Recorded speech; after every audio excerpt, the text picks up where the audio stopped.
population, it only managed to vaccinate just 45% of the adult population. So the figure as of last night was that the number of people who've been vaccinated is about 17.8 million. That's adults 18 years and older, and that's about just short of 45% of the adult population has received at least one dose of vaccine. Problems accessing the vaccine was the department's biggest challenge. Certainly in the first 2 quarters of the year, in the early part of the third quarter, our biggest constraint was in terms of vaccines. So the first vaccine that the country purchased was the AstraZeneca, and then there was evidence that the AstraZeneca would not be sufficiently effective against the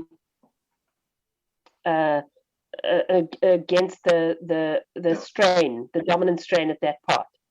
And so it was for that reason then that the rollout was put on a hold. That was back in February. Through partnership with the Medical Research Council, the department vaccinated 500,000 healthcare workers during the Sisonke Access program.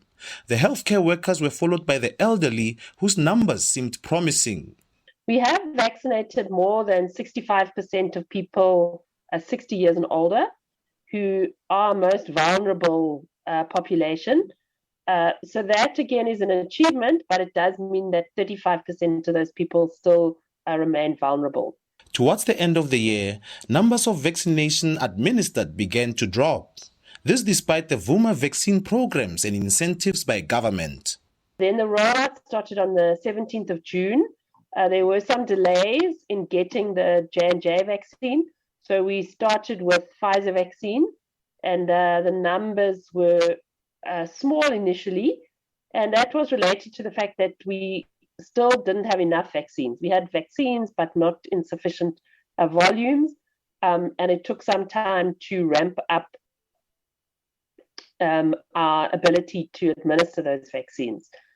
But then from about during July and August, we managed to vaccinate a lot of people through September.